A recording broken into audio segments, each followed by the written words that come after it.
Setelah 21 tahun aku sudi menampungmu, seharusnya kau tahu terima kasih, dasar tidak tahu diuntung. Jari ibu mertuaku Rotna menunjuk-nunjuk di depan wajahku. Selama 21 tahun aku selalu diremehkan hanya karena latar belakang keluargaku yang miskin.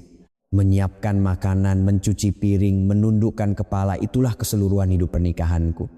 Ketika ayahku jatuh sakit, aku memohon biaya operasi pada suamiku. Jawaban yang ku dapat adalah cari saja dari keluargamu sendiri. Padahal beberapa hari sebelumnya, dia dengan senyum lebar memberikan uang 300 juta kepada adiknya. Pada hari ayahku meninggal, dengan tangan gemetar aku menelepon suamiku. Nada sambung berbunyi, lalu terdengar suara riuh di seberang sana. Itu adalah pengumuman di bandara. "Mas, ayah meninggal."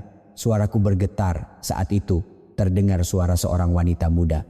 "Pak, sudah waktunya boarding." Ibu mertuaku merebut telepon. "Sita, perjalanan ke Bali ini sudah kami pesan sebulan yang lalu. Untuk pemakaman kan ada ibumu.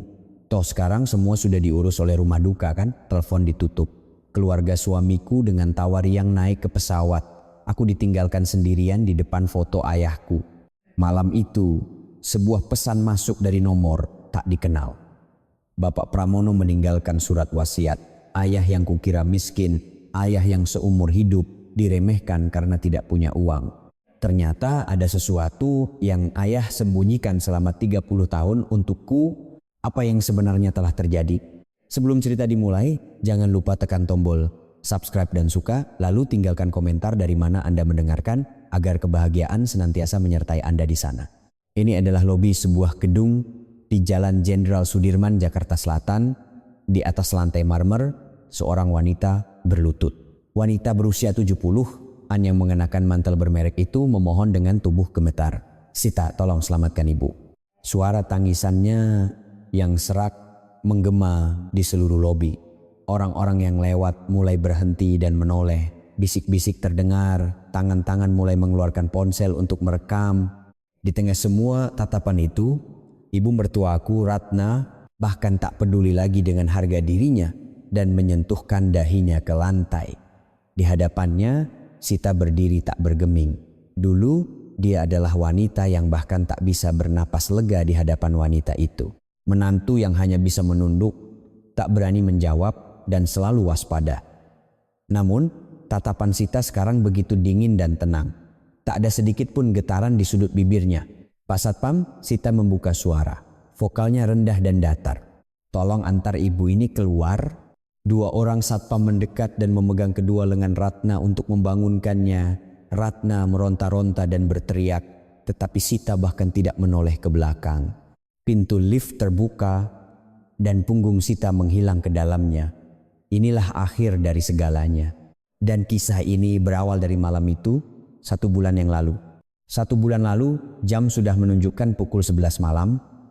Sita berlari tanpa henti di koridor rumah sakit. Ketika ia tiba di depan ruang ICU dengan wajah pucat di bawah lampu lorong, seorang perawat mendekat dan berkata, "Anda walinya kan? Pasien mengalami pendarahan otak. Saat ini beliau tidak sadarkan diri." Kaki Sita terasa lemas. Ayahnya, Pramono, tahun ini berusia 73 tahun. Beliau tinggal sendirian.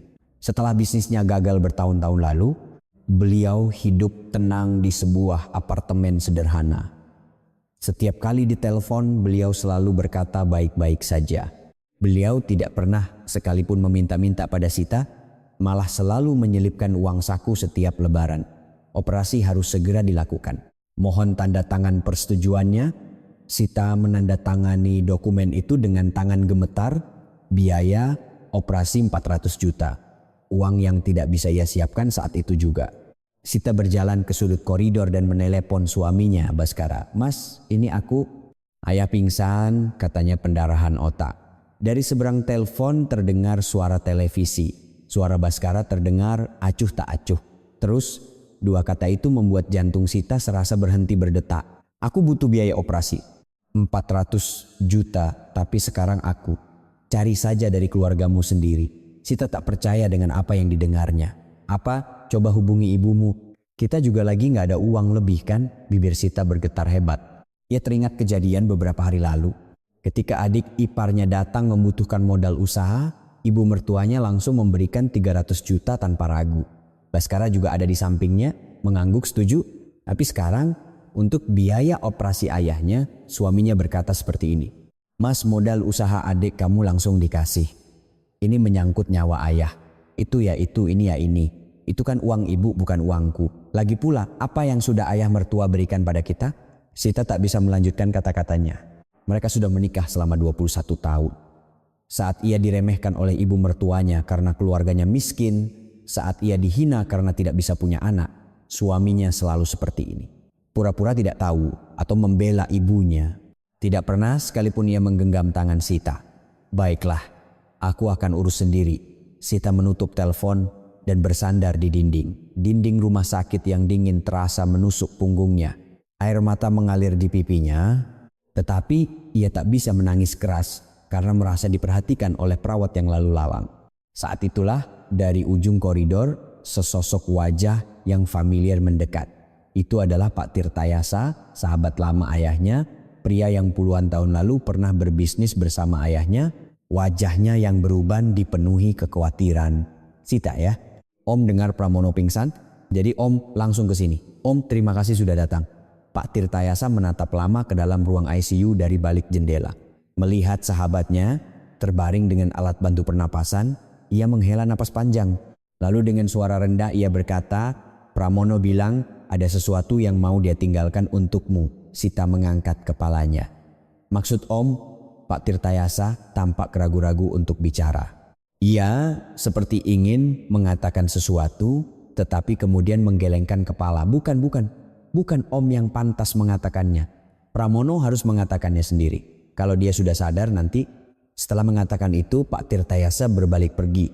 Sita menatap punggungnya dengan bingung. Ayah mau meninggalkan sesuatu, apa maksudnya?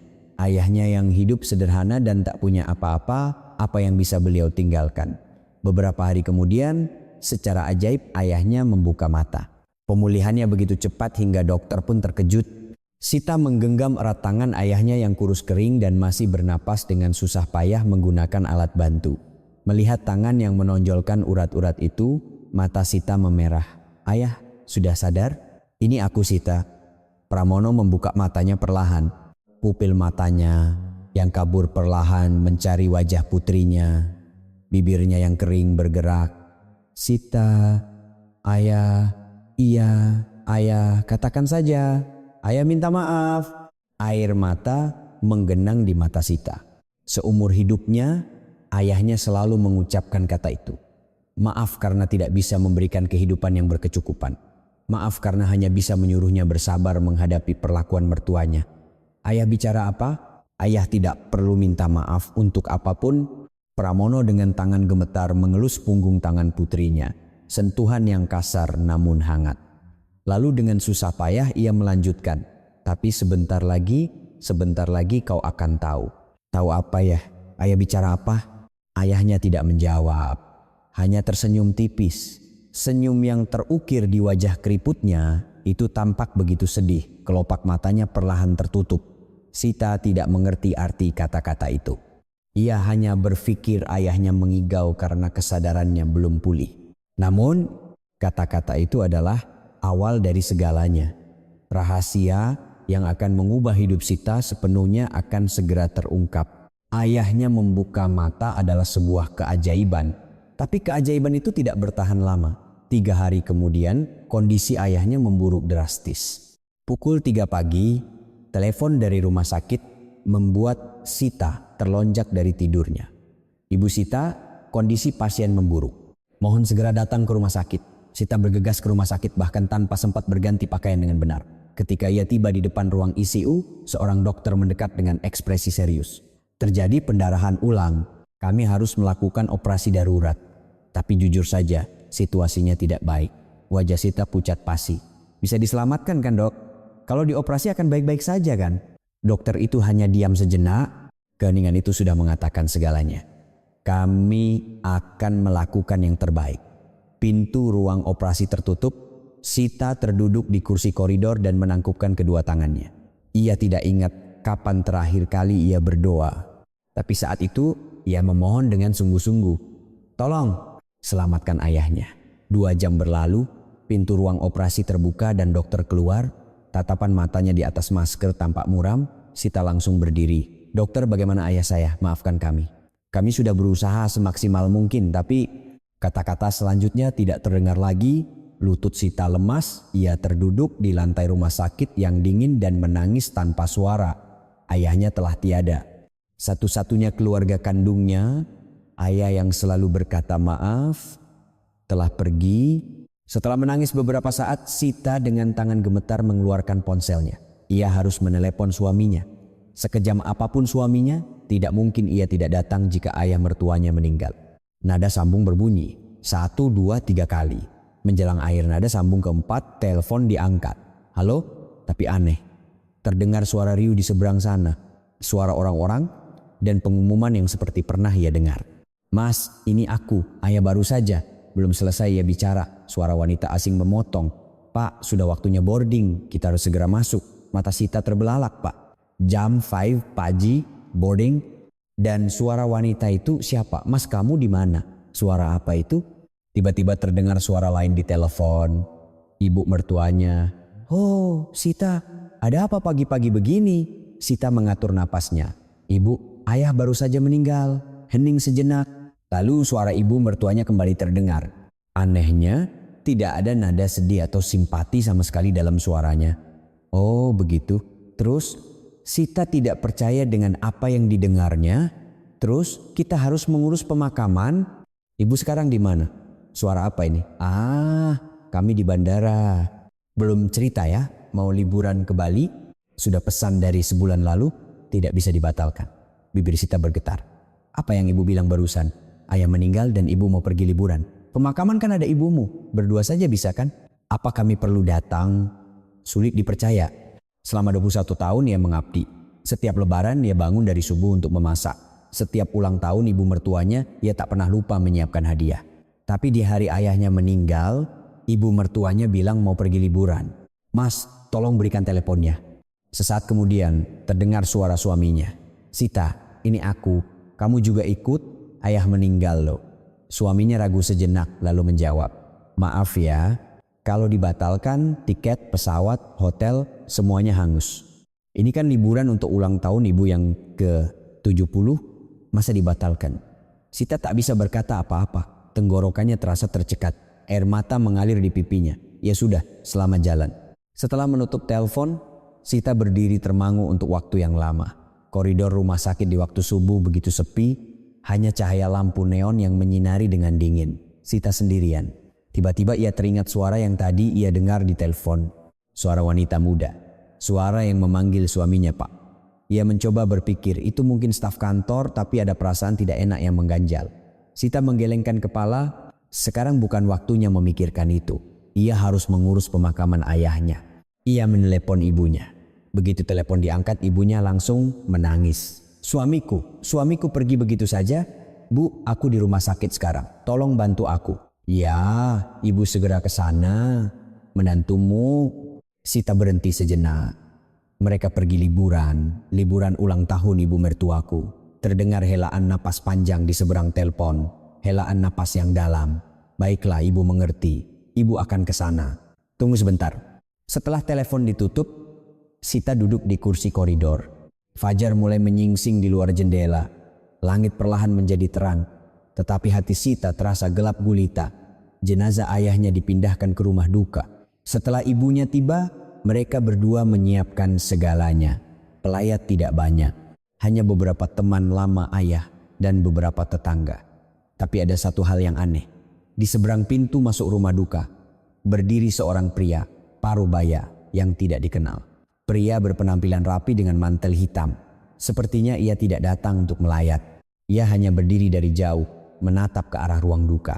Ketika Sita menatapnya, pria itu sedikit menundukkan kepala sebagai tanda hormat, lalu berbalik pergi. Seolah-olah ia hanya datang untuk memastikan sesuatu lalu pergi. Siapa dia? Sita mengerutkan kening. Ia pikir mungkin kenalan ayahnya, tapi aneh rasanya jika hanya melihat dari jauh tanpa melayat. Tapi saat itu, ia tidak tahu apa artinya. Ia belum tahu bahwa pria itu adalah orang yang menyimpan rahasia ayahnya. Prosesi pemakaman berlangsung selama 3 hari. Sita dan ibunya menjaga ruang duka berdua. Siang hari menyambut pelayat. Malam hari mereka terjaga di depan foto ayah. Ibunya, dengan tubuhnya yang sudah tua, jatuh sakit pada malam kedua karena kelelahan. Sita memaksa ibunya pulang dan menjaga ruang duka sendirian. Pada malam ketiga, Sita membuka buku tamu. Teman-teman lama ayah, para tetua di lingkungan, beberapa kerabat jauh dari pihak ibu. Saat jarinya menelusuri nama-nama itu, ia berhenti. Tak ada satupun nama dari keluarga suaminya. Suaminya, ibu mertuanya, adik ipar dan istrinya, tak ada satupun dari keluarga yang telah bersamanya selama 21 tahun itu yang datang melayat. Tak ada karangan bunga, tak ada amplop sumbangan. Sita menutup buku tamu dan menatap foto ayahnya. Pandangannya kabur karena air mata. Ayah, aku tidak melakukan kesalahan kan? Di depan foto yang tak menjawab itu, Sita menangis tanpa suara. Di hari terakhir, jenazah dikremasi. Selama peti mati dimasukkan ke dalam krematorium, Sita tidak melepaskan tangannya. Di saat terakhir, tepat sebelum pintu krematorium ditutup, Sita berteriak, "Ayah, aku sayang ayah." Kata-kata yang seumur hidup belum pernah ia ucapkan. Seandainya ia mengatakannya sekali saja saat ayahnya masih hidup. Penyesalan menusuk hatinya. Setelah kremasi selesai, ia menerima guci abu. Rasanya lebih ringan dari yang ia duga. Ayahnya yang hidup selama 73 tahun, kini kembali dalam bentuk abu yang ringan ini. Sita memeluk guci itu erat-erat dan menuju rumah abu. Setibanya di rumah abu, seorang petugas mendekat. Keluarga Bapak Pramono, ya, silakan lewat sini. Ia mengikuti arahan petugas. Rumah abu yang rapi dan bersih itu memiliki pencahayaan alami yang lembut. Lokasi untuk ayahnya sudah disiapkan di tempat terbaik, dekat jendela. Ini tempat untuk almarhum. Sita mengerutkan kening, "Maaf, tapi saya belum memesan tempat." Petugas itu mengangguk. Mata Sita terbelalak. 10 tahun yang lalu, ayah saya? Betul, di surat perjanjian juga tertulis nama ibu. Beliau berpesan agar kami menunjukkan tempatnya jika nanti ibu datang. Sita berdiri termangu sambil memeluk guci abu. 10 tahun yang lalu berarti saat ayahnya berusia 63 tahun. Sejak saat itu beliau sudah mempersiapkan ini. Bagaimana bisa ayahnya yang hidup sederhana memesan tempat sebagus ini? Ia teringat kata-kata Pak Tirtayasa. Ayah mau meninggalkan sesuatu. Ia juga teringat kata-kata terakhir ayahnya. Sebentar lagi kau akan tahu. Rasanya ada sesuatu yang terhubung, tapi ia belum tahu apa itu. Setelah meletakkan guci abu di dalam loker, ia menangkupkan kedua tangannya. Ayah, istirahatlah dengan tenang. Aku akan sering datang. Saat meninggalkan rumah abu, Sita menoleh ke belakang. Sinar matahari menyinari loker ayahnya, seolah-olah ayahnya sedang tersenyum. Seminggu kemudian, keluarga suaminya pulang dari liburan. Ibu mertuanya menelepon, "Sita, nanti malam datang ke rumah ya. Kita makan malam bersama sekalian lihat oleh-oleh." Sita diam sejenak sebelum menjawab. Orang-orang yang tidak datang ke pemakaman ayahnya sekarang mengajak bicara soal liburan. Amarahnya memuncak, tapi Sita menahannya. "Baik Bu, saya akan datang." Saat tiba di rumah mertuanya malam itu, seluruh keluarga sudah berkumpul. Suaminya Baskara, ibu mertuanya Ratna, adik ipar dan istrinya, semua tampak sehat dengan kulit yang sedikit lebih gelap karena terbakar matahari. Di atas meja ruang tamu, banyak sekali foto liburan yang tersebar. "Sita, duduk sini, lihat fotonya." Ibu mertuanya memberi isyarat. Sita duduk di sofa dan melihat foto-foto itu. Laut biru, pasir putih, resor dengan jajaran pohon kelapa, pemandangan tempat liburan yang mewah, cuacanya bagus sekali. "Tidak hujan sama sekali," kata ibu mertuanya dengan antusias. Sita tidak menjawab apa-apa. Saat membalik-balik foto, tangannya berhenti. Ada seorang wanita asing di dalam foto. Wanita muda dengan pakaian renang. Usianya sekitar awal 30-an, tapi posisi berdirinya aneh. Tepat di sebelah suaminya, Baskara, bahunya nyaris bersentuhan dan ia tersenyum cerah. "Ibu, ini siapa?" Ibu mertuanya melirik foto itu dan menjawab dengan santai, "Oh, itu Dinda, karyawan di kantor Baskara. Manajer pemasaran atau apa gitu. Dia yang urus semua pesanan liburan kemarin." "Kenapa karyawan kantor ikut liburan keluarga? Dia bisa dapat harga jauh lebih murah daripada lewat agen travel." Sebagai ucapan terima kasih, kami ajak saja dia. Dinda itu pintar sekali memesan resor. Orangnya baik sekali. Sita menatap lagi wajah Dinda di foto. Rasanya seperti pernah melihatnya. Tiba-tiba ia sadar. Suara yang ia dengar di telepon subuh di hari ayahnya meninggal. Suara wanita muda yang memanggil suaminya Pak. Mungkin saja orang ini pemilik suara itu. Nah ini, ibu mertuanya menyodorkan amplop putih. Uang duka 10 juta. Sekarang kan semua sudah diurus rumah duka. Segini cukup kan? Sita menerima amplop itu. Tangannya gemetar. Selama 21 tahun ia menjadi menantu. Setiap lebaran ia bangun dari subuh untuk memasak. Setiap ulang tahun ibu mertuanya ia tak pernah lupa menyiapkan hadiah. Tapi untuk pemakaman ayahnya hanya 10 juta. Terima kasih Bu. Sita menunduk, air mata mendesak keluar, tapi ia menahannya. Pasti lapar. Tolong siapkan makan malam ya. Atas perintah ibu mertuanya, Sita bangkit. Langkahnya terasa berat menuju dapur. Sambil membuka kulkas dan mengeluarkan bahan makanan, Sita menggigit bibirnya. Sampai kapan ia harus hidup seperti ini? Sampai kapan ia harus terus bersabar? Kata-kata terakhir ayahnya kembali terngiang. Sebentar lagi kau akan tahu apa yang akan ia ketahui. Sambil menyiapkan makanan, Sita menelan air matanya dalam diam. Malam itu, diadakan makan malam di rumah mertuanya. Alasannya adalah untuk merayakan liburan ulang tahun ibu mertuanya yang ke-70. Sita sudah datang sejak sore untuk menyiapkan makanan. Ia membuat bihun goreng, menggoreng bakwan dan membumbui semur daging. Tangannya tak pernah berhenti bekerja. Istri adik iparnya hanya duduk di sofa ruang tamu menonton televisi. Tak ada sepatah kata pun tawaran untuk membantu. Pukul 6 sore, seorang tamu tiba. Pintu depan terbuka dan seorang wanita muda masuk. Dari dapur, Sita menoleh ke arah sana. Itu Dinda. Wanita yang ia lihat di foto. Ia mengenakan gaun biru langit dan tersenyum cerah. Di tangannya ada sebuah kotak hadiah dengan kemasan mewah. Tante, selamat malam. Pasti lelah ya habis liburan? Ibu mertuanya menyambut Dinda dengan gembira.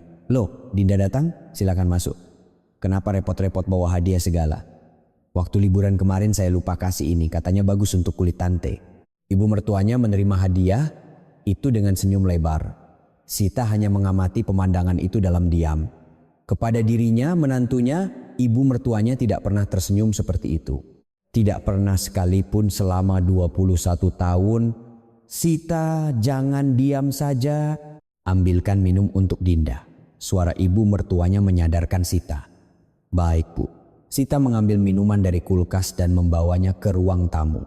Saat menyodorkan minuman kepada Dinda, mata mereka bertemu. Dinda tersenyum. Sudut bibirnya terangkat, tetapi matanya tidak tersenyum. Tatapan yang aneh, seolah-olah ia memandang rendah Sita. Terima kasih Bu, satu kata itu membuat hati Sita mencelos Bu. Memang tidak salah, tapi entah kenapa terasa seperti sindiran. Sita kembali ke dapur tanpa berkata apa-apa. Makan malam dimulai. Ibu mertuanya dengan antusias bercerita tentang liburan. Betapa bagusnya resor itu, betapa enaknya makanannya. Dinda menimpali cerita ibu mertuanya dan membuat suasana menjadi hidup. Suaminya, Baskara, duduk di sebelahnya. Sesekali bertatapan mata dengan Dinda dan tersenyum. Sita hampir tidak makan. Makanan di mulutnya terasa seperti pasir. Di meja makan ini, hanya ia yang terasa seperti orang asing. Ini acara keluarga, tapi ia merasa seperti tamu. Bahkan diperlakukan lebih buruk dari tamu. Setelah makan selesai, Sita mencuci piring. Sambil mencuci, ia menyimak percakapan di ruang tamu. Dinda, terima kasih ya untuk hari ini. Lain kali datang lagi. Itu suara ibu mertuanya. Iya tante, saya juga senang. Kalau begitu, saya pamit dulu. Terdengar suara Dinda bangkit berdiri, lalu terdengar suara suaminya. Dinda, saya antar ya, sudah malam bahaya pulang sendirian. Tangan Sita berhenti. Ia meletakkan piring yang sedang dicuci dan menatap ke arah ruang tamu. Suaminya sudah mengambil kunci mobil dan berdiri. Tidak usah Pak, saya bisa naik taksi. Jam segini susah cari taksi. Biar saya antar. Ibu mertuanya ikut menimpali. Iya Baskara, antar Dinda pulang. Bahaya perempuan muda pulang sendirian malam-malam. Sita melepaskan celemeknya dan keluar ke ruang tamu. Mas, aku ikut, mau pulang juga. Suaminya menoleh pada Sita. Lalu ia mengeluarkan 2 lembar uang 50 ribuan dari dompetnya dan menyodorkannya pada Sita. Uang kertas yang lecek, kamu naik taksi saja. Arahnya berlawanan. Sita menatap uang itu dengan bingung. Arahnya berlawanan. Bagaimana ia tahu Dinda tinggal di mana? Kenapa ia begitu yakin tahu arah rumah wanita itu? Mas, sudah malam, cepat pergi. Besok pagi kita ketemu. Suaminya bahkan tidak menatap Sita lagi. Ia keluar dari pintu depan bersama Dinda. Suara pintu tertutup terdengar keras. Sita menatap uang 100.000 yang lecek di tangannya. Ibu mertuanya menguap dan berkata, "Sita, kalau sudah selesai cuci piring, pulang saja. Ibu juga sudah lelah, mau tidur." "Baik, Bu. Selamat malam." Sita mengambil tasnya dan meninggalkan rumah mertuanya. Saat berjalan keluar dari kompleks apartemen, ia melihat mobil yang familiar keluar dari pintu parkir bawah tanah. Mobil suaminya. Sita berhenti. Ia melihat ke dalam mobil. Suaminya duduk di kursi pengemudi dan Dinda di kursi penumpang. Mereka tertawa sambil mengobrol. Terlihat Dinda tertawa sampai menyandarkan kepalanya ke belakang. Suaminya ikut tertawa. Ia sudah menikah selama 21 tahun, tapi ia tidak ingat kapan terakhir kali melihat suaminya tertawa sebahagia itu. Setidaknya, suaminya tidak pernah menunjukkan ekspresi seperti itu saat bersamanya. Mobil itu keluar dari kompleks. Sita berdiri di tempat itu untuk waktu yang lama. Angin malam berhembus dingin. Uang 100.000 di tangannya berdesir tertiup angin. Ia memanggil taksi dan pulang. Pemandangan malam Jakarta melintas di luar jendela. Lampu-lampu yang berkelip tampak kabur karena air matanya. Sita menangis dalam diam tanpa suara. Ia takut sopir taksi menyadarinya, jadi ia hanya menatap keluar jendela. Apa yang salah? Selama 21 tahun ia sudah berusaha semaksimal mungkin, berusaha menjadi istri yang baik, berusaha menjadi menantu yang baik. Tapi kenapa jadi begini? Kenapa suaminya tersenyum pada wanita lain, sementara untuk istrinya ia hanya melemparkan uang 100.000 yang lecek? Ia tiba di rumah yang kosong. Ia menyalakan lampu teras dan melepas sepatunya. Ia terduduk lemas di sofa ruang tamu, air matanya sudah kering, yang tersisa hanyalah kehampaan. Saat itu ponsel di dalam tasnya bergetar. Ia mengeluarkannya dan melihat ada pesan masuk, ya, dari nomor tak dikenal. Sita membuka pesan itu. "Apakah ini dengan Ibu Sita, putri dari Bapak Pramono? Saya Teguh Santoso, pengacara. Almarhum ayah Anda meninggalkan surat wasiat. Ada hal penting yang perlu didiskusikan. Mohon hubungi saya jika ada waktu." Mata Sita terbelalak. Surat wasiat? Ayah meninggalkan surat wasiat? Wasiat apa? Ayah kan tidak punya apa-apa. Gumamnya keluar dari mulut. Ayahnya gagal dalam bisnis bertahun-tahun lalu. Beliau tinggal di apartemen sederhana. Tidak mungkin beliau punya harta untuk diwasiatkan. Tapi hal-hal aneh mulai teringat. Pria asing yang mengamatinya dari jauh di rumah duka. Cerita di rumah Abu bahwa ayahnya sudah memesan tempat 10 tahun lalu. Dan kata-kata terakhir ayahnya, "Sebentar lagi kau akan tahu." Mungkinkah? Jantung Sita mulai berdebar. Rasanya seperti ada sesuatu yang terhubung, seperti potongan puzzle yang mulai menyatu. Tapi gambaran besarnya belum terlihat. Saat ia hendak membalas pesan pengacara itu, pesan lain masuk, kali ini dari suaminya.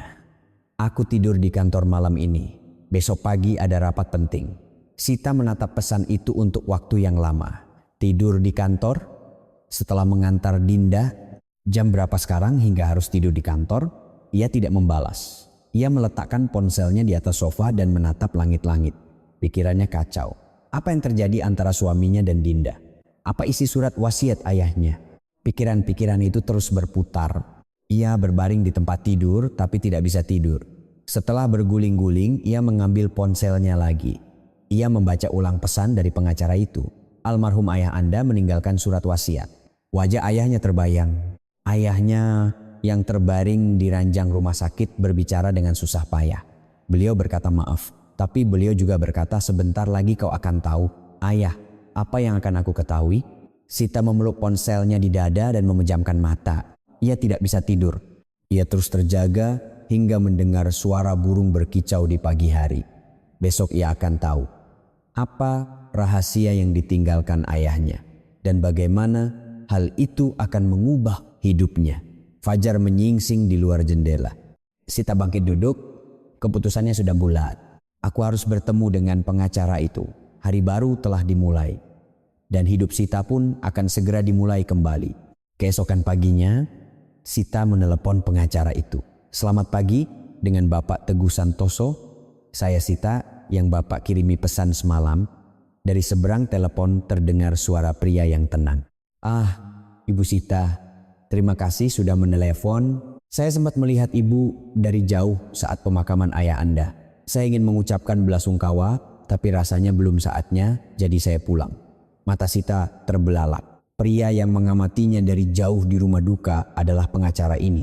Sebenarnya, apa hubungan Bapak dengan ayah saya? Saya ingin menjelaskannya secara langsung. Jika Ibu ada waktu hari ini, bisakah datang ke kantor saya? Ada dokumen-dokumen penting. Sita ragu sejenak. Pikiran bahwa ini mungkin penipuan melintas di benaknya. Ia pernah mendengar banyak orang tertipu dengan modus seperti ini. Tapi kata-kata terakhir ayahnya kembali terngiang. Sebentar lagi kau akan tahu, baiklah. Tolong kirimkan alamatnya. Pukul 10 pagi, Sita tiba di sebuah kantor hukum di kawasan SCBD. Kantornya lebih besar dari yang ia bayangkan. Staf di resepsionis mengantarnya ke sebuah ruang rapat, di mana seorang pria paruh baya berdiri dan menyambutnya. Benar, itu pria yang ia lihat di rumah duka. Berpakaian rapi, dengan setelan jas, berkesan ramah. Ibu Sita, selamat datang. Saya Teguh Santoso. Selamat pagi Pak, bagaimana Bapak bisa kenal dengan ayah saya? Pengacara Teguh Santoso duduk dan berkata, ayah Anda sudah berkonsultasi dengan saya sejak 10 tahun yang lalu. Mengenai penulisan surat wasiat dan pengelolaan aset. Sita menggelengkan kepala. Tunggu sebentar. Bapak bilang aset, Pak pengacara, sepertinya ada yang salah. Ayah saya miskin. Beliau tidak punya aset apapun. Saya sudah menduga ibu akan berkata begitu. Pengacara itu tersenyum seolah sudah mengantisipasi reaksi ini. Almarhum juga berkata bahwa putrinya akan bereaksi seperti itu. Karena itu, beliau meminta saya menunjukkan ini terlebih dahulu. Pengacara itu mengeluarkan sebuah foto dari amplop dokumen. Foto yang sudah tua. Seorang pria muda tersenyum cerah di depan sebuah gedung. Sita menatap foto itu dan menahan napas. Ini ayah saya? Betul. Foto 30 tahun yang lalu diambil saat ayah Anda membeli gedung ini. Sita tidak percaya di foto itu ayahnya terlihat berusia awal 40-an, mengenakan setelan jas yang rapi dengan ekspresi penuh percaya diri. Itu bukan sosok ayah yang ia kenal, bukan ayah yang selalu berkata maaf dan menunduk, yang hanya tersenyum diam-diam. Ayah Anda adalah seorang pengusaha di masa mudanya, lanjut pengacara itu. Beliau menghasilkan banyak uang dari bisnis ekspor-impor. Beliau membeli gedung ini pada akhir tahun 80-an. Tapi kemudian krisis moneter tahun 1998 datang, perusahaan ayah Anda bangkrut. Sita mendengarkan dalam diam. Ia samar-samar tahu bahwa bisnis ayahnya bangkrut saat krisis moneter. Saat itu ia berusia 20 tahun. Ia ingat tiba-tiba harus pindah rumah dan bersusah payah membayar uang kuliah. Beliau kehilangan segalanya, tapi gedung ini berhasil beliau pertahankan.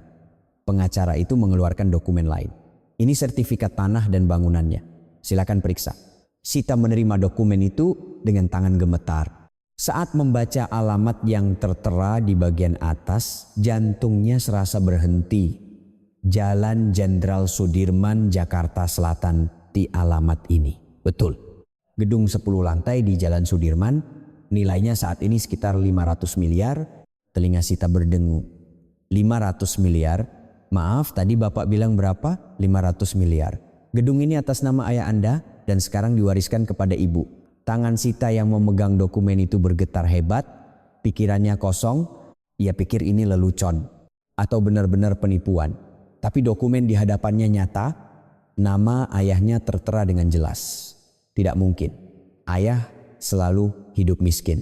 Beliau tinggal di apartemen kecil sendirian dan sepertinya beliau juga kesulitan saat memberiku uang saku. Almarhum sengaja hidup seperti itu. Suara pengacara itu tenang. Pendapatan dari sewa gedung setiap bulannya sangat besar, tapi almarhum hampir tidak pernah menggunakan uang itu. Beliau hanya membayar biaya perawatan dan pajak, sisanya beliau tabung. Sementara beliau sendiri hidup hemat di apartemen kecil. Kenapa? Kenapa beliau melakukan itu? Untuk Ibu. Pengacara itu menatap mata Sita. Almarhum berkata, Jika beliau memberikan uang tunai, menantunya akan mengambil semuanya. Karena itu beliau mempertahankan gedung ini agar bisa menjadi penopang bagi putrinya saat benar-benar dibutuhkan. Air mata mulai mengalir dari mata Sita. Dan ada satu hal lagi. Pengacara itu mengeluarkan dokumen lain, daftar penyewa gedung. Ini daftar perusahaan yang saat ini menyewa di gedung ini. Coba lihat lantai 8. Sita menunduk melihat dokumen itu. Saat membaca nama perusahaan di lantai 8, napasnya tertahan. PT Kencana Digital Marketing, perusahaan suaminya. Kenapa perusahaan suami saya ada di sini? Sudah menyewa sejak 10 tahun yang lalu. Almarhum sengaja membuat kontrak melalui perusahaan manajemen properti agar tidak ada yang tahu siapa pemilik gedungnya. Kepala Sita terasa pusing. Suaminya berbisnis di gedung ayahnya selama 10 tahun tanpa mengetahuinya. Beliau khawatir jika menantunya tahu pemilik gedung adalah mertuanya, sikapnya akan berubah. Beliau tidak akan tahu apakah menantunya baik karena hartanya atau karena tulus mencintai putrinya. Sita tak bisa berkata apa-apa. Ayahnya berpikir sejauh ini demi mengkhawatirkan putrinya. Beliau hidup dalam rahasia selama 30 tahun. Terakhir, beliau meminta saya menyampaikan ini. Pengacara itu menyerahkan sebuah amplop. Di atas amplop putih itu tertulis tulisan tangan yang familiar. Untuk Sita, tulisan ayahnya. Sita dengan tangan gemetar membuka amplop itu. Di dalamnya ada sepucuk surat. Sitaku, jika kau membaca surat ini, berarti ayah sudah tidak ada di sisimu lagi. Seumur hidup ayah selalu merasa bersalah padamu karena tidak bisa memberikan kehidupan yang layak, karena tidak bisa memberikan hantaran yang pantas saat kau menikah, karena hanya bisa diam saat melihatmu diremehkan oleh mertuamu. Memang benar ayah tidak punya uang tunai yang bisa langsung ayah gunakan. Ayah juga tidak bisa menjual gedung ini. Karena ini satu-satunya yang ayah siapkan untukmu. Hati ayah hancur setiap kali melihatmu menderita di rumah mertuamu. Tapi ayah menahannya. Karena jika ayah ikut campur, kau yang akan semakin sulit. Sekarang hiduplah dengan bangga. Jangan menundukkan kepala. Ayahmu ternyata orang yang jauh lebih kuat dari yang kau kira. Kau juga begitu. Karena kau putri ayah. Ayah sayang kamu Sita. Ayah akan mendukungmu dari surga. Sebelum selesai membaca surat itu, air mata Sita sudah membanjir. Tulisan di surat itu menjadi kabur. Sita memeluk surat itu erat-erat di dadanya dan menangis terseduh-seduh. Ayah, ayah. 30 tahun, selama 30 tahun ayahnya menyimpan rahasia ini. Berpura-pura miskin demi putrinya. Diremehkan tapi tetap bersabar. Hanya demi bisa menjadi penopang bagi putrinya saat benar-benar dibutuhkan. Setelah menangis beberapa saat, Sita mengangkat kepalanya. Matanya bengkak, tapi tatapannya sudah berbeda. Pak pengacara ya Bu, sekarang apa yang harus saya lakukan? Pengacara itu merapikan dokumen-dokumennya dan menjawab, kita akan mengurus proses warisnya. Saya akan bantu. Dan Ibu juga harus memutuskan bagaimana akan mengelola gedung ini ke depannya, termasuk soal perpanjangan kontrak para penyewa. Sita melihat lagi daftar penyewa itu. PT Kencana Digital Marketing, perusahaan suaminya. Suami yang selama 10 tahun berbisnis di gedung ayahnya, tapi tidak pernah sekalipun peduli dengan betapa susahnya hidup mertuanya. Kapan masa perpanjangan kontraknya? Untuk lantai 8, 2 bulan lagi. Sita mengangguk pelan. Sesuatu yang keras terasa terbentuk di dalam hatinya. Tolong urus proses warisnya dulu. Saat meninggalkan kantor itu, Sita menengadah ke langit, langit yang cerah. Rasanya seolah-olah ayahnya sedang menatapnya dari suatu tempat. Ayah, sekarang aku tahu, aku tidak akan menundukkan kepala lagi. Senyum tipis terukir di bibir Sita. Ia teringat semua hal yang telah ia tahan selama 21 tahun. Tapi sekarang berbeda, ia tidak akan diam saja lagi. Dengan kekuatan yang diberikan ayahnya, sekarang ia akan melawan. Pulang dari kantor pengacara, Sita duduk termangu untuk waktu yang lama. 500 miliar, gedung peninggalan ayahnya. Dan perusahaan suaminya yang sudah 10 tahun menyewa di sana, pikirannya kacau. Terlalu banyak hal yang terjadi sekaligus.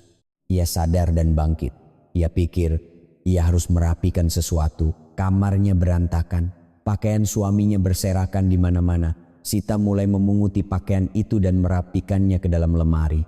Saat melipat sebuah kemeja, matanya tertuju pada sebuah jas. Jas yang dipakai suaminya beberapa hari lalu. Saat memeriksa kantongnya untuk dikirim ke laundry, tangan Sita berhenti. Ada secarik kertas di dalam kantong. Sebuah struk. Sita membukanya tanpa berpikir panjang. Dan ia membeku di tempat Hotel Mulia. Kamar deluxe, check-in 3 November, jumlah tamu 2 orang. Tanggal 3 November itu menusuk matanya. Itu adalah hari ayahnya meninggal. Subuh itu saat ia menelpon, suaminya tidak mengangkat. Saat akhirnya tersambung, ia bilang ada di bandara. Pergi liburan untuk ulang tahun ibunya. Tapi apa ini? Tangan Sita mulai gemetar. Ia melihat lagi struk itu. Waktu check-in pukul 8 malam. Pukul 8 malam hari itu, ayahnya sedang menjalani operasi darurat. Saat Sita menangis di depan ruang ICU, suaminya ada di hotel. Jadi hari itu dia tidak mengangkat telepon karena ada di hotel. Potongan puzzle di kepalanya mulai menyatu.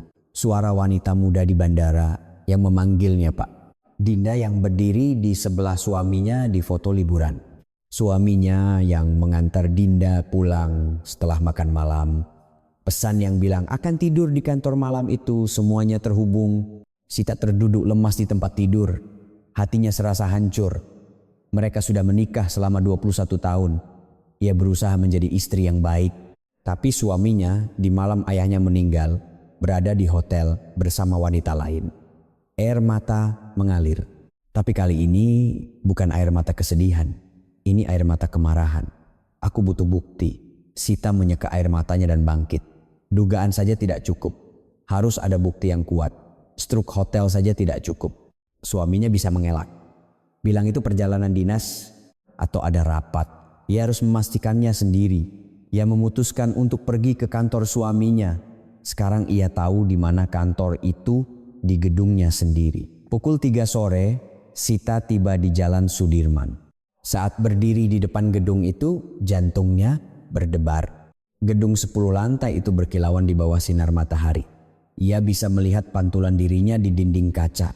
Ia tampak kuyu, tapi tatapan matanya berbeda. Ia masuk ke lobi.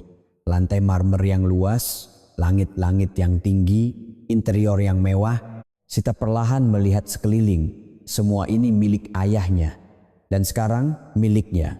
Aku pemilik gedung ini, gumamnya. Sulit dipercaya. Kemarin ia masih menangis karena diberi uang taksi 100.000. Hari ini ia menjadi pemilik gedung senilai 500 miliar. Ia naik lift ke lantai 8. Saat pintu terbuka, papan nama PT Kencana Digital Marketing terlihat. Perusahaan suaminya. Sita menarik napas dalam-dalam dan masuk ke dalam kantor. Staf di resepsionis mengangkat kepala. Selamat siang. Ada yang bisa saya bantu? Saya mau bertemu dengan pimpinan. Saya istrinya. Nama ibu siapa? Sita ragu sejenak. Jika ia bilang istrinya, suaminya akan langsung tahu dan punya waktu untuk bersiap-siap. Saya tunggu saja, tidak buru-buru. Baik, silakan tunggu di sofa sebelah sana. Sita duduk di sofa ruang tunggu. Ia bisa melihat ke dalam kantor. Para karyawan sedang bekerja di depan komputer mereka. Ruang pimpinan ada di sudut dalam. Dindingnya kaca, tapi tirainya ditutup sehingga tidak terlihat jelas dari luar. Sekitar 10 menit berlalu. Pintu kantor terbuka dan seseorang masuk. Sita menoleh. Itu Dinda. Mengenakan blus biru langit dan rok hitam. Di tangannya ada map dokumen. Dinda menyapa staf resepsionis dengan ringan. Lalu langsung berjalan ke arah ruang pimpinan. Sita menahan napas dan mengamati. Dinda tidak berhenti di depan ruang pimpinan. Ia tidak mengetuk. Ia langsung membuka pintu dan masuk. Seolah-olah itu kamarnya sendiri. Para karyawan tidak ada yang peduli. Mereka tetap bekerja seolah itu hal yang biasa. Artinya ini bukan yang pertama kali. Masuk tanpa mengetuk seperti itu adalah hal yang biasa. Sita bangkit dari tempat duduknya. Ia perlahan mendekati ruang pimpinan. Ada celah di antara tirai. Sita mengintip dari celah itu. Jantungnya serasa berhenti. Baskara dan Dinda sedang berpelukan. Dinda menyandarkan wajahnya di dada Baskara dan Baskara mengelus punggungnya. Map dokumen tergeletak di atas meja. Posisi yang sama sekali tidak ada hubungannya dengan pekerjaan. Terdengar suara Baskara. Rendah dan lembut. Suara yang tidak pernah ia dengar ditujukan untuknya. Sabar sedikit lagi. Tahun depan kita bisa cerai. Setelah itu kita bisa. Sita tidak mau mendengar lebih jauh. Tangannya bergerak sendiri. Ia mengeluarkan ponsel dari tasnya. mengaktifkan kamera. Dengan tangan gemetar ia memotret dari celah tirai. 1, 2, 3 foto. Adegan berpelukan, berpegangan tangan, saling menatap dan tertawa. Cukup. Ini sudah cukup sebagai bukti. Sita perlahan mundur. Tidak ada yang menyadarinya. Ia menyapa staf resepsionis dengan ringan. Maaf, ada urusan mendadak. Saya datang lagi lain kali. Baik, selamat jalan. Ia turun dengan lift. Melewati lobi dan keluar dari gedung. Di luar terang, sinar matahari sore terasa hangat. Sita duduk di bangku di depan gedung. Kakinya lemas. Sekarang ia baru benar-benar sadar. Ia melihatnya dengan mata kepala sendiri. Suaminya memeluk wanita lain. Suara yang mengatakan tahun depan bisa cerai. 21 tahun. Mereka sudah hidup bersama selama 21 tahun. Suami yang pernah berkata tidak apa-apa. Jika tidak punya anak, kita hidup bahagia berdua saja. Suami yang pernah berkata, ia akan membelanya saat ibu mertuanya menyiksanya. Tentu saja, ia tidak pernah menepati janji itu. Sekarang semua sudah berakhir, tak ada lagi penyesalan. Kesedihan pun sudah berlalu. Yang tersisa hanyalah keputusan yang dingin. Ia mengeluarkan ponselnya dan memeriksa foto-foto yang baru ia ambil. Jelas dan bagus. Wajah keduanya terlihat jelas. Foto-foto ini sudah cukup. Sita menengadah ke langit. Langit biru dengan awan putih yang bergerak perlahan. Rasanya seolah-olah ayahnya sedang menatapnya dari suatu tempat. Ayah, aku sudah melihat semuanya. Suaranya bergetar. Selama 21 tahun aku bersabar. Sekarang akhirnya terlihat. Setetes air mata mengalir. Tapi ia segera menyekanya. Tidak ada waktu untuk menangis lagi. Ada yang harus dilakukan. Sita bangkit dari bangku. Ia menatap gedungnya sekali lagi. Di lantai 8, suaminya mungkin sedang bersama wanita lain. Tapi sekarang tidak masalah. Karena gedung itu miliknya. Dan sebentar lagi, pria itu akan kehilangan segalanya. Sita mengeluarkan ponselnya dan menelepon pengacaranya. Pak Teguh, ini saya. Ada satu hal lagi yang ingin saya konsultasikan. Mengenai gugatan cerai. Dari seberang telepon terdengar suara tenang pengacaranya. Silakan Bu, saya mendengarkan. Sita berjalan membelakangi gedung itu. Langkahnya terasa ringan. Untuk pertama kalinya dalam 21 tahun, ia merasa bisa melihat ke depan. Sekarang saatnya untuk membalas. Malam itu Sita menelepon pengacaranya lagi. Pak Teguh, mengenai PT Kencana Digital Marketing di lantai 8. Ya Bu, saya putuskan untuk tidak memperpanjang kontrak sewanya. Tolong kirimkan surat pemberitahuannya. Hening sejenak di seberang telepon. Pengacara itu bertanya dengan hati-hati, Ibu. Apakah Ibu sadar bahwa itu perusahaan menantu Ibu? Saya tahu. Justru karena itu saya tidak mau perpanjang. Apakah terjadi sesuatu, Bu? Sita ragu sejenak. Lalu menjawab. Suami saya selingkuh, sudah 2 tahun saya mau cerai. Hening lagi, suara pengacara itu menjadi serius. Baik Bu, saya akan segera kirimkan surat pemberitahuannya dan saya juga akan siapkan gugatan cerainya. Jika ada bukti, tolong dikumpulkan dan kirimkan pada saya. Baik, terima kasih. Setelah menutup telepon, Sita menatap keluar jendela. Hatinya anehnya tenang. Suami yang telah menemaninya selama 21 tahun, ia memutuskan untuk bercerai dengannya. Tapi ia tidak sedih, malah merasa lega. Seperti meletakkan beban berat. 4 hari berlalu. Sore itu pintu depan terbuka dengan kasar. Sita sedang duduk di sofa ruang tamu membaca buku. Ia menoleh dan melihat suaminya. Baskara berdiri di sana. Wajahnya pucat pasi. Di tangannya ada sebuah amplop dokumen. Apa ini? Baskara berteriak sambil mengacungkan dokumen itu. Sita perlahan meletakkan bukunya. Apa? Ini, surat pemberitahuan ini. Baskara melemparkan dokumen itu ke atas meja ruang tamu. Sita meliriknya sekilas. Surat pemberitahuan dari pengacaranya, surat penolakan perpanjangan kontrak sewa. Pemilik gedung tiba-tiba tidak mau perpanjang kontrak.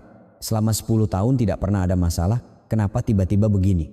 Sita menatap suaminya tanpa berkata apa-apa. Dan kenapa nama pengirimnya kamu? Sita, jelaskan. Suara Baskara semakin tinggi. Sita tetap tenang. Ia bangkit dari sofa dan berhadapan dengan suaminya. Kenapa ya? Kenapa surat pemberitahuan itu atas nama saya? Coba kamu pikirkan. Wajah Baskara tampak bingung. Sita perlahan melanjutkan, karena saya pemilik gedungnya. Mata Baskara terbelalak. Apa? Gedung di Jalan Sudirman itu milik saya. Ayah mewariskannya pada saya. Baskara berdiri termangu. Mulutnya ternganga, menatap Sita, ekspresi tidak percaya. Apa maksudmu? Ayah mertua punya gedung apa? Jangan mengada-ada. Sita mengeluarkan selembar dokumen dari laci, sertifikat tanah dan bangunan. Ia menyodorkannya pada Baskara. Lihat sendiri, Baskara menerima dokumen itu dengan tangan gemetar. Matanya bergerak cepat.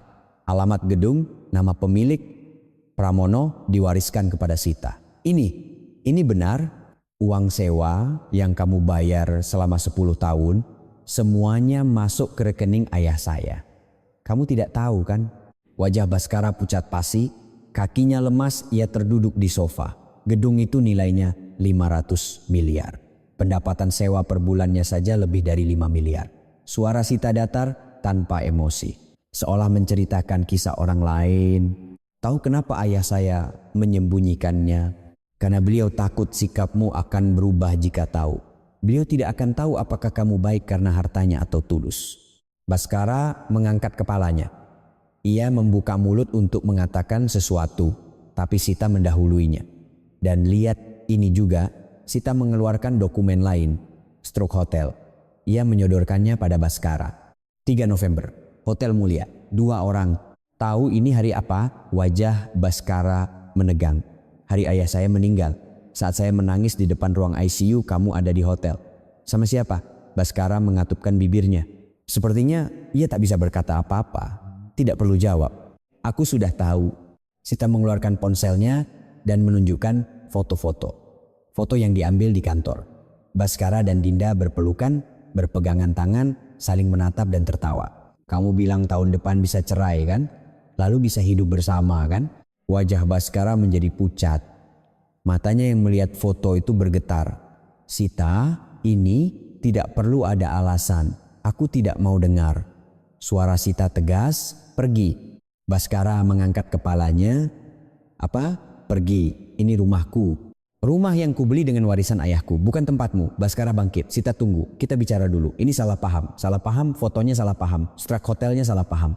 Dengar dulu, aku dan Dinda hanya apa? Rekan kerja, teman dekat. Sita melangkah maju, Baskara mundur, selangkah, 2 tahun. Aku tahu kalian selingkuh selama 2 tahun. Ibu juga tahu kan? Semua orang tahu, hanya aku yang bodoh tidak tahu. Mata Baskara bergetar, sepertinya ia sudah kehabisan alasan. Pergi, bereskan barang-barangmu hari ini dan pergi. Sita membuka pintu depan. Kamu akan menyesal, kata Baskara dengan suara rendah. Memangnya kamu bisa apa sendirian? Apa kamu tahu cara mengelola gedung itu? Tahu betapa kejamnya dunia ini? Sita tersenyum sinis. Untuk pertama kalinya ia tertawa. Selama 21 tahun, aku sudah hidup baik-baik saja sendirian. Sambil menahan perlakuan mertuaku, sambil mengurusmu. Aku bertahan tanpa apa-apa. Sekarang aku punya 500 miliar, apa yang tidak bisa aku lakukan? Wajah Baskara menegang. Dan lagi, tambah Sita. Kontrak sewa gedung tidak akan pernah aku perpanjang. 2 bulan lagi silakan keluar. Cari kantor baru sendiri, kamu gila? Kalau perusahaanku bangkrut, bagaimana? Itu urusanmu. Tidak ada hubungannya denganku. Baskara mencoba mendekat. Sita mengangkat tangannya untuk menghentikannya. 1 langkah lagi aku panggil polisi. Dan besok pagi aku akan hubungi pengacaraku untuk mendaftarkan gugatan cerai. Baskara berhenti. Hening di antara mereka. Mata Baskara dipenuhi amarah dan kebingungan. Tapi mata Sita tidak goyah. Pakai sepatumu. Sita menunjuk ke arah pintu depan. Barang-barangmu bisa diambil besok. Untuk hari ini, pergi dulu. Baskara menatap Sita dengan tajam untuk waktu yang lama. Tapi akhirnya ia memalingkan wajah. Ia memakai sepatunya dan keluar. Tepat sebelum pintu tertutup, ia berkata tanpa menoleh, lihat saja, ini tidak akan berakhir seperti ini. Pintu tertutup. Suara langkahnya menjauh. Terdengar suara lift, lalu hening. Sita bersandar di pintu depan. Kakinya lemas. Ia perlahan terduduk di lantai. Ia berhasil. Akhirnya ia berhasil. Ia mengatakan hal yang tidak pernah bisa ia katakan selama 21 tahun. Menunjukkan sisi dirinya yang tidak pernah ia tunjukkan. Ia takut, ia gemetar, tapi ia tidak menyesal. Ia mengeluarkan ponselnya dan mengirim pesan pada pengacaranya. Pak Teguh, tolong siapkan gugatan cerainya. Bukti-bukti akan saya kirim besok. Balasan datang dengan cepat. Baik Bu. Ibu sudah melakukan hal yang benar. Sita memeluk ponselnya di dada dan menatap langit-langit. Ayah, aku berhasil. Aku tidak menundukkan kepala. Air mata mengalir, bukan air mata kesedihan. Air mata kelegaan. Seolah tangisan yang ia tahan selama 21 tahun akhirnya tumpah. Setelah menangis beberapa saat, Sita bangkit. Ia pergi ke dapur dan minum segelas air. Dari jendela terlihat langit malam. Bintang-bintang berkelip. Sita menatap bintang-bintang itu dan bergumam, ini baru permulaan. Ini belum berakhir. Masih ada Dinda, masih ada ibu mertuanya. Tapi ia tidak takut. Sekarang ia tidak sendirian. Ada kekuatan yang ditinggalkan ayahnya. Sita meletakkan gelasnya dan menuju kamar tidur. Malam ini, sepertinya ia bisa tidur nyenyak. Untuk pertama kalinya dalam 21 tahun. Keesokan siangnya, sebuah telepon dari nomor tak dikenal masuk. Sita menatap layar ponselnya dan ragu sejenak. Nomor asing. Ia hampir tidak mengangkatnya karena mengira itu spam. Tapi kemudian berpikir mungkin dari pihak pengacara. Halo, Ibu Sita, ya? Suara yang familiar. Mata Sita menyipit. Itu Dinda. Anda siapa? Saya Dinda, Bu. Manajer pemasaran di kantor Pak Baskara. Saya ingin bertemu dan bicara. Sita mendengarkan dalam diam. Sepertinya ada salah paham. Saya ingin menjelaskannya langsung. Salah paham? Sita tertawa dalam hati. Berpelukan, berpegangan tangan, berbisik tahun depan bisa cerai. Itu salah paham? Baiklah, kita bertemu. Sita menjawab dengan tenang. Ia malah berpikir ini bagus. Ia memang harus bertemu dengannya suatu saat nanti. Ia tidak mau menghindar. Saya akan tunggu di kafe dekat Bundaran HI. Nanti alamatnya saya kirim lewat pesan. Oke. Setelah menutup telepon, Sita berdiri di depan cermin. Wajahnya sangat kuyu. Terlalu banyak hal yang terjadi dalam beberapa hari. Tapi tatapan matanya tidak goyah. Ia merapikan riasannya dan berganti pakaian. Pakaian yang rapi tapi tidak terlihat menyedihkan. Pukul 3 sore, ia tiba di kafe dekat Bundaran HI. Dinda sudah duduk di kursi dekat jendela. Melihat Sita, ia melambaikan tangan. Tersenyum cerah, seolah bertemu teman lama. Sita perlahan mendekat dan duduk di seberangnya. Dinda membuka pembicaraan lebih dulu. Mbak, terima kasih sudah mau datang, Mbak. Alis Sita sedikit terangkat. Sejak kapan ia dipanggil Mbak? Mau pesan americano atau latte? Americano. Dinda memanggil pelayan dan memesan. Sampai kopi datang, Dinda terus tersenyum sambil membicarakan cuaca dan suasana kafe. Sita hanya mendengarkan. Begitu kopi tiba, Dinda langsung ke pokok pembicaraan.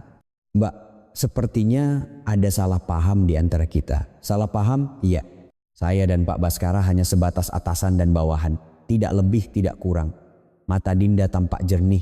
Seolah-olah ia tulus. Aktingnya bagus, pikir Sita. Karena urusan pekerjaan kami sering bertemu, jadi mungkin timbul salah paham. Liburan itu juga hanya karena saya bantu memesankan. Ya, kami benar-benar tidak ada hubungan apa-apa. Sita menyesap kopinya, rasa pahit menyebar di mulutnya. Ia meletakkan cangkirnya dan mengeluarkan dokumen dari tas. Ini juga salah paham, struk hotel. Ia meletakkannya di atas meja. Pandangan Dinda tertuju pada struk itu. 3 November, Hotel Mulia, 2 orang. Tahu siapa yang ada di sana? Senyum Dinda sedikit memudar. Tapi ia segera mengembalikan ekspresinya. Itu karena ada rapat kantor. Dan ini juga, Sita mengeluarkan ponselnya dan menunjukkan foto-foto. Foto yang diambil di kantor, Baskara dan Dinda berpelukan. Senyum di wajah Dinda benar-benar hilang. Apa atasan dan bawahan berpelukan seperti ini? Sita menggulir ke foto berikutnya. Berpegangan tangan, saling menatap dan tertawa. Kamu bilang tahun depan bisa cerai kan? Lalu bisa hidup bersama kan? Aku dengar sendiri. Tatapan mata Dinda berubah. Mata yang tadinya jernih menjadi dingin. Seolah topengnya telah lepas. Wajah yang sama sekali berbeda. Baiklah, Dinda meletakkan cangkir kopinya. Saya akan jujur. Saya dan Mas Baskara sudah pacaran sejak 2 tahun lalu. Akhirnya mengaku juga. Sita mendengarkan tanpa perubahan ekspresi. Awalnya hanya perasaan sukarasa. Tapi seiring berjalannya waktu perasaan itu menjadi tulus. Mas Baskara juga mencintai saya. Dinda mengeluarkan sesuatu dari tasnya. Sebuah foto kecil. Ia meletakkannya di atas meja. Foto USG. saya hamil 6 bulan. Ini anak Mas Baskara. Mata Sita terbelalak. Hamil, punya anak. Ibu mertua juga sudah tahu. Beliau sudah merestui pernikahan kami. Beliau sangat ingin punya cucu. Sudut bibir Dinda terangkat. Senyum kemenangan. Bahkan 21 tahun tidak punya anak. Mas Baskara bilang pernikahan kalian itu tanpa cinta. Dia hanya hidup karena kewajiban. Setiap kata seperti pisau yang menusuk. Sita mengertakkan gigi. Saya bisa memberikan kehidupan baru untuk Mas Baskara. Ada anak, ada cinta. Mbak bisa kasih apa? Dinda mencondongkan tubuhnya ke depan. Mbak, saya akan jujur. Mbak datang dengan tangan kosong, jadi pergilah juga dengan tangan kosong. Itu adil, kan? Kalau Mbak terima sedikit uang pesangon dan pergi diam-diam, itu akan lebih baik untuk kita semua. Sita menatap Dinda tanpa berkata apa-apa. Dinda sepertinya berpikir ia sudah menang. Ia percaya kartu kehamilan bisa membalikkan segalanya. Sita perlahan membuka suara. Dinda, ya, gedung tempat kantor suami saya, tahu kan? Gedung 10 lantai di Jalan Sudirman. Dinda mengangguk. Tahu siapa pemilik gedung itu? Alis Dinda terangkat. Ekspresinya menunjukkan ia tidak mengerti kenapa tiba-tiba bicara soal gedung. Tidak tahu. Memangnya kenapa? Sita tersenyum. Untuk pertama kalinya ia tersenyum. Itu gedung saya. Ekspresi Dinda menegang. Apa? Nilainya 500 miliar. Pendapatan sewanya saja 5 miliar per bulan. Wajah Dinda pucat pasi. Ayah saya mewariskannya saat meninggal. Suami saya tidak tahu. Padahal sudah 10 tahun berbisnis di gedung mertuanya sendiri. Sita menghabiskan kopinya. Suara cangkir yang diletakkan di atas meja terdengar di kafe yang sepi itu. Dan sekarang saya tidak akan perpanjang kontrak sewa gedung itu. 2 bulan lagi kantor suami saya harus keluar. Mulut Dinda ternganga. Sepertinya ia tak bisa berkata apa-apa. Datang dengan tangan kosong, pergi dengan tangan kosong. Saya kembalikan kata-kata itu padamu. Sita bangkit dari tempat duduknya. Justru kamu yang datang dengan tangan kosong, kan? Saya tidak tahu apa yang ingin kamu dapatkan dengan berebut suami orang, tapi suami itu sekarang bahkan tidak punya kantor. Kalau perusahaannya bangkrut, apa yang tersisa? Wajah Dinda pucat pasi. Bibirnya bergetar. Oh, dan lagi, tambah Sita sambil mengambil tasnya. Jangan panggil saya Mbak. Saya tidak pernah mengizinkanmu. Dinda membuka mulut untuk mengatakan sesuatu. Tapi Sita sudah berbalik dan berjalan pergi. Sambil membuka pintu kafe, Sita berkata tanpa menoleh, lain kali saya akan undang kamu ke kafe di lantai dasar gedung saya. Kopi di sana lebih enak. Pintu tertutup. Sita keluar dari kafe dan menengadah ke langit. Langit yang cerah. Rasanya beban di hatinya sedikit terangkat, hamil, anak, bohong jika kata-kata itu tidak menyakitkan. Selama 21 tahun tidak bisa punya anak adalah luka terbesar Sita. Ibu mertuanya selalu meremehkannya karena hal itu. Tapi sekarang berbeda. Lukanya masih ada tapi ia tidak akan hancur karenanya. Ada sesuatu yang ditinggalkan ayahnya, bukan hanya uang. Pesan untuk hidup dengan bangga, pesan untuk tidak menundukkan kepala. Sita mengeluarkan ponselnya dan menelpon pengacaranya. Pak Teguh, ini saya. Saya sudah bertemu dengan wanita itu. Dia hamil 6 bulan. Hari seberang telepon terdengar suara pengacaranya. Baik Bu, akan saya catat dalam gugatan. Justru ini membuat kesalahan pihak tergugat semakin jelas. Baik, tolong diurus. Setelah menutup telepon, Sita melangkah pergi. Sambil berjalan di tengah keramaian bundaran HI, ia berpikir, sekarang tinggal satu orang lagi, ibu mertuanya. Orang yang tahu segalanya tapi diam. Yang membiarkan perselingkuhan, yang membela Dinda, yang mengepalkan tangannya. Pertarungan terakhir masih menanti. 2 hari setelah bertemu Dinda, ibu mertuanya menelepon. Sita datang ke rumah sekarang juga. Suaranya dingin. Sama sekali berbeda dengan nada bicaranya saat memanggil Sita biasanya. Ada yang mau ibu bicarakan untuk terakhir kalinya. Datang dalam 1 jam, telepon ditutup secara sepihak. Sita menatap ponselnya dan tersenyum sinis. Membicarakannya untuk terakhir kali, bagus. Sita juga punya banyak hal yang ingin dikatakan. Ia mengambil tasnya. Memeriksa kembali dokumen-dokumen yang ia dapat dari pengacara. Hari ini akan menjadi yang terakhir. Hari di mana ia akan menumpahkan semua yang telah ia tahan selama 21 tahun. Setibanya di rumah mertua, seluruh keluarga sudah berkumpul di ruang tamu. Di tengah sofa, ibu mertuanya, Ratna, duduk. Di sebelahnya, suaminya, Baskara duduk dengan kepala tertunduk. Di seberang mereka ada adik ipar dan istrinya. Dan yang mengejutkan, Dinda juga ada di sana. Duduk di kursi di sudut ruangan sambil memegangi perutnya yang buncit terlihat jelas. Sita melepas sepatunya di pintu masuk dan mengamati pemandangan itu.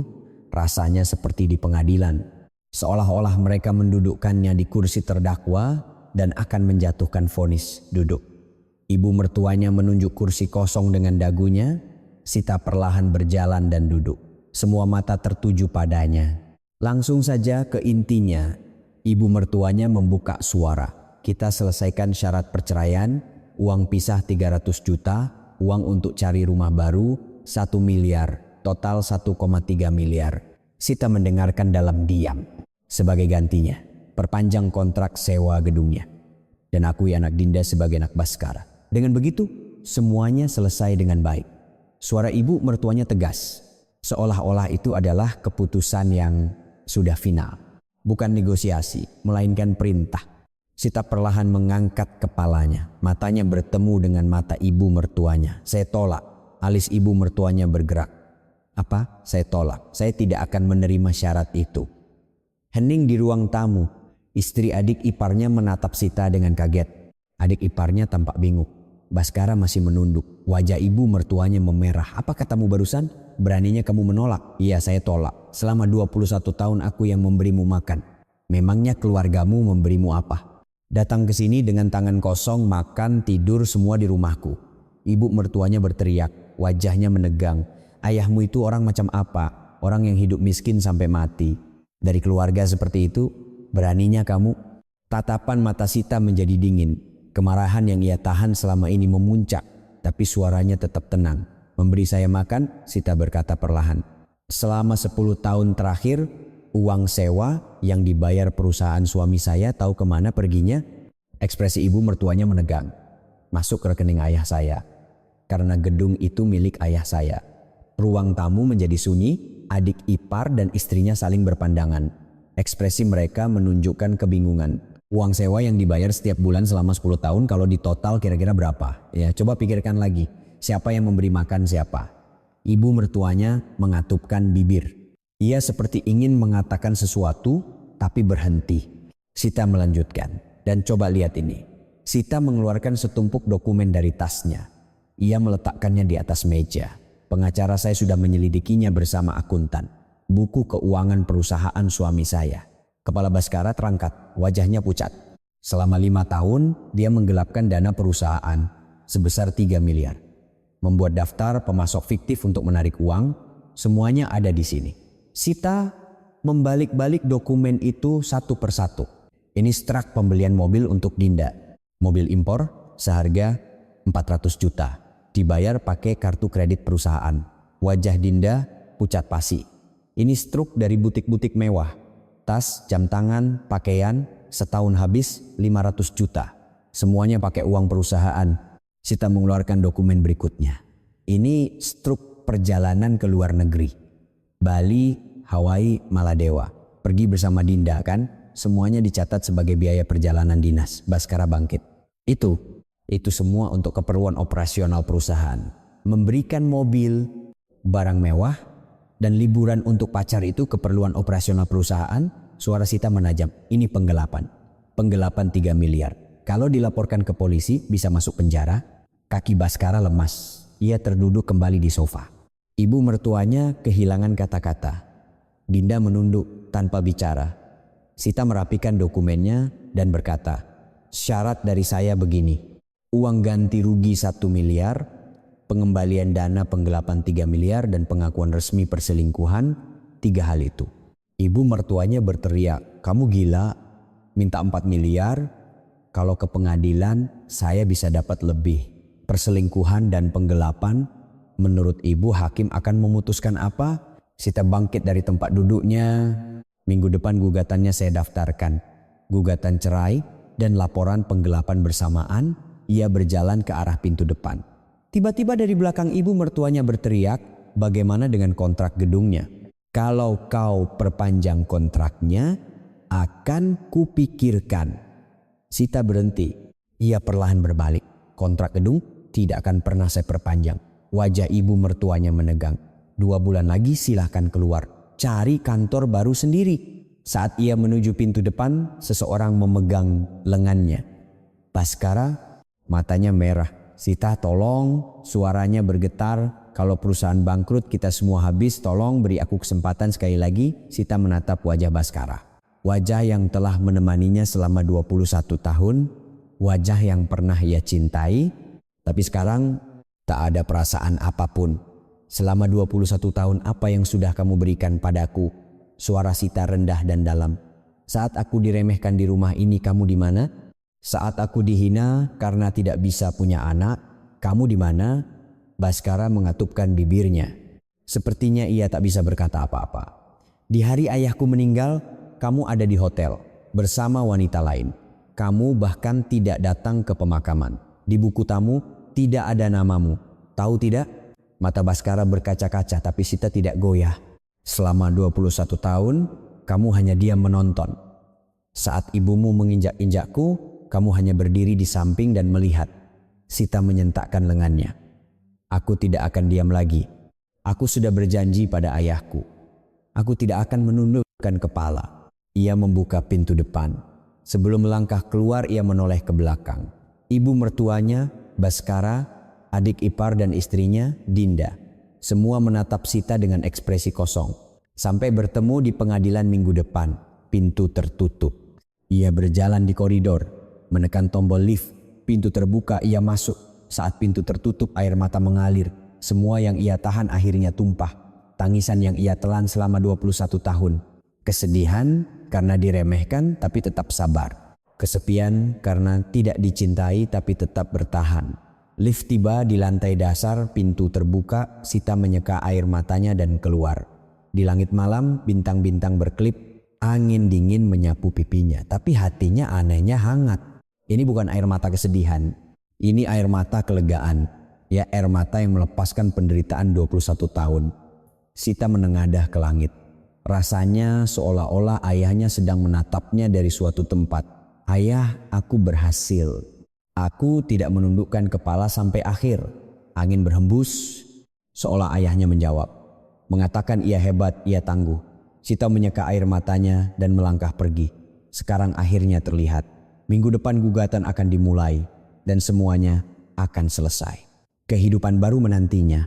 Kali ini ia tidak sendirian. Ada sesuatu yang ditinggalkan ayahnya. Bukan hanya uang, keberanian, kepercayaan diri. Sita tersenyum sambil berjalan di jalanan malam. Untuk pertama kalinya dalam 21 tahun, langkahnya terasa ringan. 6 bulan kemudian di Pengadilan Agama Jakarta Selatan. Sita duduk di kursi persidangan menunggu keputusan hakim. Di sebelahnya pengacaranya Teguh Santoso duduk bersamanya. Di seberangnya Baskara dan pengacaranya. Wajah Baskara sudah banyak berubah dari 6 bulan lalu. Kantung matanya menghitam, pipinya tirus. Hakim merapikan dokumen dan membuka suara. Setelah memeriksa bukti-bukti yang diajukan oleh penggugat, perbuatan tidak setia dari pihak tergugat terbukti secara jelas. Jantung Sita berdebar.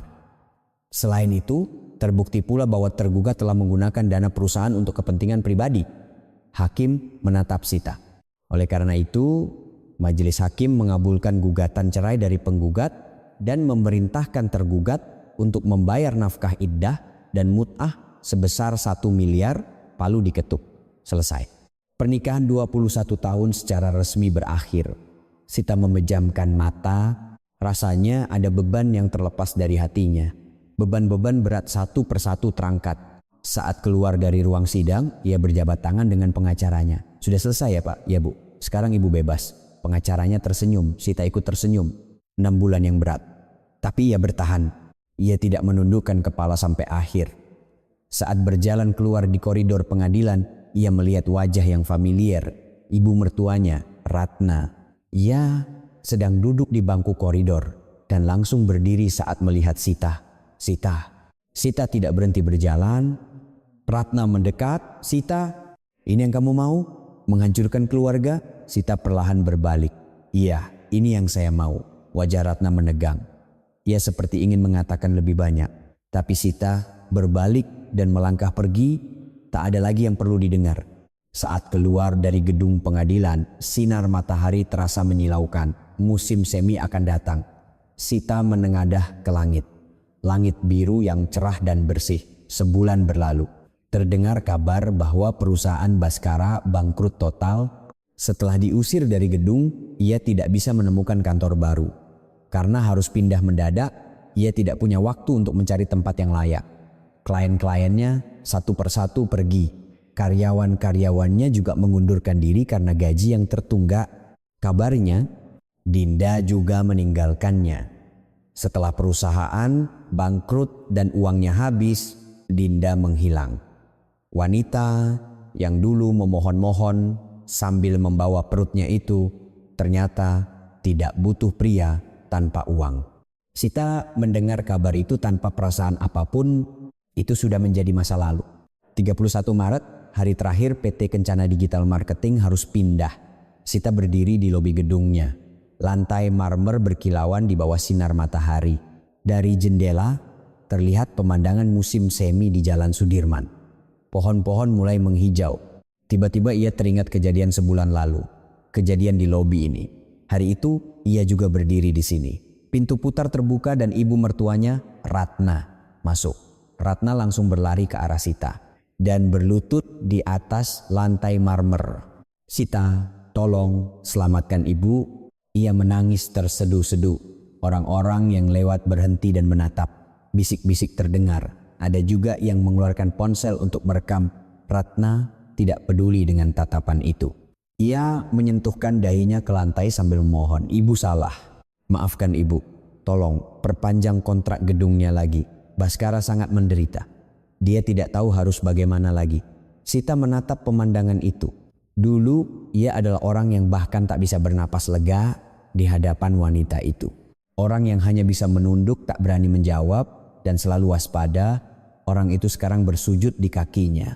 Ia teringat perlakuan dan hinaan selama 21 tahun. Diremehkan karena keluarganya miskin. Dihina karena tidak bisa punya anak. Pergi liburan di hari ayahnya meninggal. Tahu tentang perselingkuhan tapi diam. Membela Dinda. Tatapan mata Sita dingin. "Pak Satpam," Sita membuka suara. Vokalnya rendah dan datar. "Tolong antar ibu ini keluar." Dua orang satpam mendekat dan memegang kedua lengan Ratna untuk membangunkannya. Ratna meronta-ronta dan berteriak, "Sita, Sita tolong." Tapi Sita bahkan tidak menoleh ke belakang. Ia berjalan ke arah lift.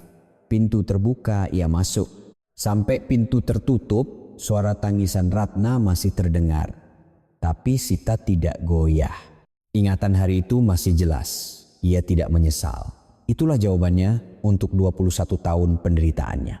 Sita naik lift ke lantai 8, pintu terbuka dan sebuah ruangan kosong terhampar. Di tempat papan nama PT Kencana Digital Marketing dulu, kini hanya tersisa dinding putih. Ia masuk ke dalam kantor. Tidak ada meja, kursi, komputer, tidak ada apa-apa. Hanya sinar matahari musim semi yang masuk dari jendela dan menerangi lantai. Sita perlahan berjalan di dalam kantor yang kosong. Suara langkahnya menggema. Ia mendekati jendela dan melihat keluar. Pemandangan Jalan Sudirman terhampar di depan matanya. Gedung-gedung tinggi, mobil yang lalu lalang, orang-orang yang berjalan dengan sibuk. Ayah pasti selalu melihat semua ini, pikirnya. Selama 30 tahun menjaga gedung ini sambil memikirkan putrinya. Apa yang ada di pikiran ayahnya? Beliau pasti ingin segera membantunya. Tapi beliau menahannya. Demi bisa menjadi penopang bagi putrinya saat benar-benar dibutuhkan. Air mata mengalir, tapi bukan air mata kesedihan, air mata terima kasih. Ia mengeluarkan ponselnya dan menelepon perusahaan manajemen properti. "Selamat siang, saya telepon untuk penyewa di lantai 8. "Oh iya bu, ada yang bisa saya bantu?" "Tolong carikan penyewa baru, perusahaan yang bagus, kalau bisa yang peduli dengan kesejahteraan karyawannya." "Baik bu, akan kami carikan yang terbaik." Setelah menutup telepon, ia menatap keluar jendela. Langit cerah, langit biru tanpa awan. "Ayah," bisik Sita, "sudah selesai. Sekarang semuanya benar-benar sudah selesai." Angin berhembus. Angin musim semi masuk dari jendela yang terbuka. Seolah-olah ayahnya menjawab. Sita menyeka air matanya dan tersenyum. Saat keluar dari gedung, sinar matahari musim semi yang hangat menyelimuti tubuhnya. Sita berdiri di jalanan Sudirman dan menengadah ke langit. Bunga-bunga tabebuya mulai bermekaran di sepanjang jalan. Jalanan dipenuhi orang-orang yang menikmati musim semi. Tertawa, mengobrol, berjalan, kehidupan sehari-hari yang biasa. Ia berusia 49 tahun, ia menikah pada usia 27 tahun dan bercerai pada usia 48 tahun. 21 tahun telah berlalu. Waktu yang panjang. Tapi saat ini segalanya terasa baru. Ia tidak merasa terlambat. Usia 49 tahun bahkan belum separuh hidup. Masih banyak hari yang akan ia jalani. Dan sekarang tidak ada yang bisa meremehkannya. Ia bisa hidup dengan bangga. Ia mengeluarkan surat ayahnya dari saku. Surat yang sudah lusuh karena dibaca berkali-kali.